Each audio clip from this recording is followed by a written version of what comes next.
इस bell icon को ignore मत कीजिए, इसे दबाएं और द सड़कनामा की सारी नोटिफिकेशन पाएं।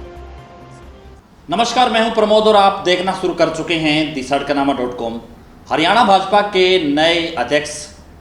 ओम प्रकाश धनखड़ ने आज अपना कार्यभार संभाल लिया है और उन्होंने आज रोहतक में कार्यभार संभाला। रोहतक क्योंकि भारतीय जनता पार्टी का राज्य कार्यालय है, तो वहां पे मुख्यमंत्री मनोहर लाल के साथ साथ राज्य के कई बड़े नेता हैं वो वहां पे पहुंचे। चाहे पूर्व में अध्यक्ष रहे सुभाष बराला की बात करें, कैबिनेट मंत्री जो पूर्व में रहे रामविलास शर्मा, कैप्टन अभिमन्यु, तमाम जो संगठन के लोग हैं वो भी वहाँ पे पहुँचे और पूरे हरियाणा की जो भारतीय जनता पार्टी की टीम है वो वहाँ पे मौजूद रही। मुख्यमंत्री ने भी अपने संबोधन में कहा कि ओम प्रकाश धनखड़ को अध्यक्ष बनाने की घोषणा शिवरात्रि के दिन हुई और उनका जो कार्यभार है वो हरियाली तीज के मौके पर उन्होंने संभाल लिया है। एक पड़ाव और आगे ऐसा दिन आया है। वैसे भी आज का दिन तीज त्योहार जैसे कहते हैं, उसमें आज तीज का दिन है। हमारे ओम प्रकाश जी धनखड़ ने शिवरात्रि वाले दिन पे इनकी घोषणा हुई थी और आज तीज के त्योहार के दिन आप पदभार संभालने के लिए रोहतक कार्यालय में आज उपस्थित हुए हैं। मैं इन त्योहारों की आप सबको बहुत बहुत बधाई, बहुत बहुत शुभकामना ऐसा प्रकट करता हूं। आज हम आपको वो 3 बातें बताएंगे जो ओम प्रकाश धनखड़ से जुड़ी हुई हैं और ओम प्रकाश धनखड़ की उन 3 बातों को लेकर के हरियाणा में जहां भाजपा की किरकिरी हुई, वहीं ओम प्रकाश धनखड़ को भी लोगों ने सोशल मीडिया पे खूब ट्रोल किया। 1 नंबर हम आपको बताते हैं कि आपने जैसे ही ओम प्रकाश धनखड़ को भारतीय जनता पार्टी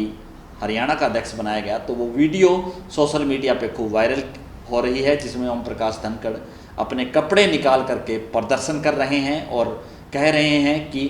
स्वामीनाथन आयोग की रिपोर्ट है वो लागू करें, क्योंकि भारतीय जनता पार्टी स्वामीनाथन आयोग की रिपोर्ट लागू करने का वायदा किया था और उसके बाद सत्ता में आई थी। और संयोग ये भी रहा कि वो बादली से विधायक बने और हरियाणा मनोहर लाल कैबिनेट में कृषि मंत्री बने, लेकिन कृषि मंत्री रहते ही ओम प्रकाश धनखड़ है स्वामीनाथन आयोग की रिपोर्ट लागू नहीं करवा पाई। हालांकि पूरे 5 साल है किसान प्रदर्शन करते रहे और उन्होंने एक बार ऐसा कहा भी कि स्वामीनाथन आयोग की रिपोर्ट है वो लागू करने लायक नहीं है, ऐसा उन्होंने कहा, जिसके बाद उनको ट्रोल किया गया। और दूसरा विवाद था कि ओम प्रकाश धनखड़ ने किसानों के मुआवजे के जो चेक बांटे थे और उन्होंने कहा था कि किसानों के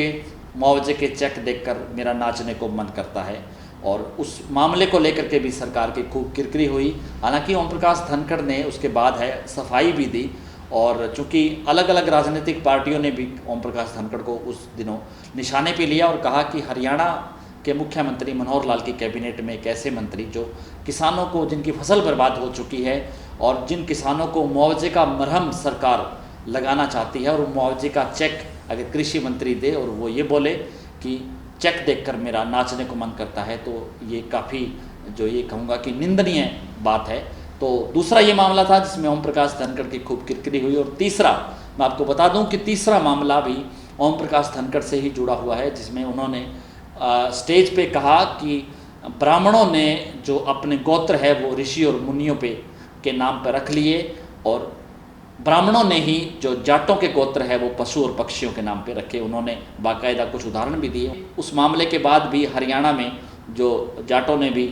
जो है ओम प्रकाश धनखड़ को ट्रोल किया, वहीं ब्राह्मणों की ओर से भी कई तरह की प्रतिक्रियाएं आईं और ओम प्रकाश धनखड़ को भी उसके बाद क्योंकि मजाकिया मूड में थे तो उन्होंने सफाई भी देनी पड़ी। तो ये 3 बातें आज हमने बताई जो ओम प्रकाश धनखड़ से जुड़ी हुई थी और इन तीनों मामलों को लेकर के ओम प्रकाश धनखड़ की खूब किरकिरी हुई। खैर, ओम प्रकाश धनखड़ ने आज अपना कार्यभार संभाल लिया है और उम्मीद करते हैं कि वो हरियाणा की भारतीय जनता पार्टी के लिए बेहद अच्छा काम करेंगे और ऐसी ही उम्मीद आज हरियाणा के मुख्यमंत्री मनोहर लाल ने भी जताई है, क्योंकि भविष्य में हरियाणा के बड़ौदा में उपचुनाव है और इस चुनाव में ओम प्रकाश धनखड़ क्योंकि जाट नेता कहे जाते हैं रोहतक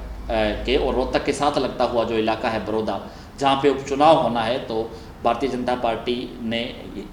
इसी बात को सोच करके शायद उनको अध्यक्ष बनाया कि अगर जाटों के इस इलाके में, क्योंकि अब उपचुनाव भी है, तो अगर जाट को अध्यक्ष नहीं बनाया तो कहीं ना कहीं बड़ौदा के चुनाव लोग हैं वो नाराज ना हो जाए, इसलिए जाट को अध्यक्ष बना दिया गया है, लेकिन परफॉर्मेंस क्या रहेगी वो हम आपको लगातार बताते रहेंगे, चुनाव के बाद भी और चुनाव से पहले भी। बहुत बहुत शुक्रिया।